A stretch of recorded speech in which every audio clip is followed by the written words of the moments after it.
సినీ పరిశ్రమకి చెందిన దర్శకులు, నిర్మాతలు, నటులు ఒక్కొక్కరుగా కిమ్స్ ఆసుపత్రి వద్దకి చేరుకుంటున్నారు. దాసరి నారాయణ్తో వారికి ఉన్న అనుబంధాన్ని ప్రతి ఒక్కరూ వివరిస్తున్నారు. ఇక నటుడు మోహన్ బాబు అయితే పూర్తిగా కన్నీటి పర్యంతం అయిపోయారు. మీడియా ముందు ఏమీ మాట్లాడలేని ఒక పరిస్థితిలో ఆయన మనకి కనిపించారు. మీడియా ముందు విలపించారు మోహన్ బాబు. తనకు నటుడిగా జన్మనిచ్చింది దాసరి అని, వారు లేని లోటుని ఊహించుకోలేకపోతున్నామని ఆయన వ్యాఖ్యానించారు.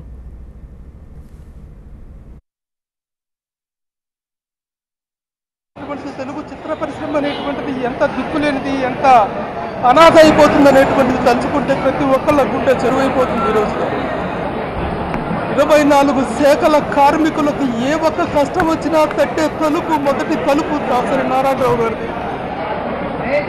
ఒక్క వ్యక్తిగత సమస్యలు కావచ్చు, పరిశ్రమకు సంబంధించిన సమస్యలు కావచ్చు, ఏ సమస్య అయినా ఆయన దగ్గరికి వెళ్తే ఒక పరిష్కారం దొరుకుతుంది, ఒక స్వాంతన దొరుకుతుంది, ఒక ఆదరణ దొరుకుతుంది అనే ప్రతి ఒక్కళ్ళు కూడాను ఆయన దగ్గరికి వెళ్ళడం అనేది జరుగుతుంది. అలాంటిది సాధారణంగా చెప్తుంటారు ఎవరైనా పెద్దవాళ్ళు పోయినప్పుడు ఈయన లేని లోటు తీర్చలేనిది అని చెప్పేసి. కానీ నిజంగా దాసరి లేని లోటు తీర్చలేనిది అనేటువంటిది మాత్రం ప్రతి ఒక్కళ్ళు విశ్వసించేటువంటి విషయం. ఎందుకంటే ఈ విధంగా ప్రతి ఒక్కళ్ళ హృదయాల్లోనూ ఒక సుస్థిర స్థానాన్ని ఏర్పరుచుకున్న వ్యక్తి కేవలం ఒక దర్శకుడుగానే కాదు, ఒక నిర్మాతగా, ఎగ్జిబిటర్గా, డిస్ట్రిబ్యూటర్గా, రచయితగా, గీత రచయితగా, పాటల రచయితగా, మాటల రచయితగా ఎన్ని విధాలుగా తన అభినయ విశ్వరూపాన్ని, తన ప్రతిభా విశ్వరూపాన్ని ప్రదర్శించారో. ఇన్ని సంవత్సరాల పాటు ఒక వ్యక్తి ఇంత విస్తృత స్థాయిలో తన స్థాన విశిష్టతను కొనసాగించడం అనేటువంటిది ఎవరికీ సాధ్యం కానటువంటి ఒక గొప్ప విషయం, గొప్ప విశేషం. చాలామంది వస్తుంటారు, పోతుంటారు, ఎంతోమంది మహానుభావులు, ఎంతోమంది దర్శకులు, తెలుగు చలనచిత్ర కీర్తి ప్రతిష్టను ఇనుమడింపజేసిన దర్శకులు ఎందరో ఉన్నారు.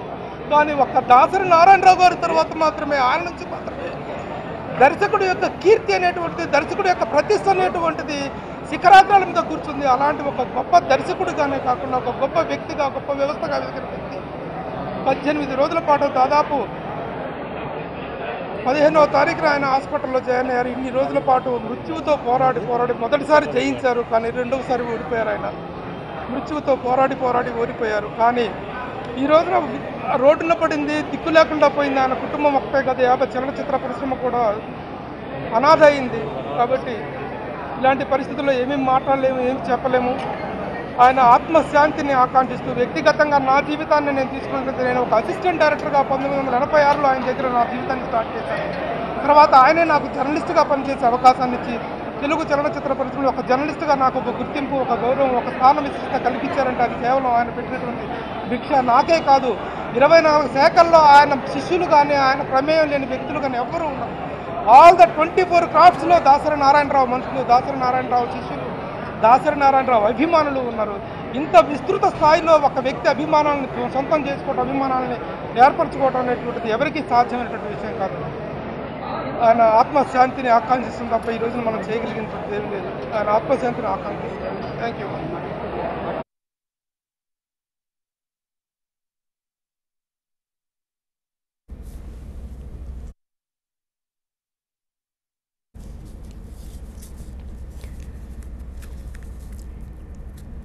ఒకవైపు కిమ్స్ ఆసుపత్రి వద్ద విషాద వాతావరణం కనిపిస్తోంది. ప్రముఖులు ఒక్కొక్కరుగా కిమ్స్ ఆసుపత్రి వద్దకి చేరుకుని దాసరి భౌతిక కాయానికి నివాళులర్పించడంతో పాటు ఆయన భౌతిక కాయాన్ని అక్కడి నుంచి జూబ్లీ హిల్స్లోని దాసరి స్వగృహానికి తరలించడం కోసం జరగాల్సిన ఏర్పాట్లపై దృష్టి సారించారు. మరోవైపు దాసరి స్వగృహం వద్ద ఒక విషాద వాతావరణం కనిపిస్తోంది.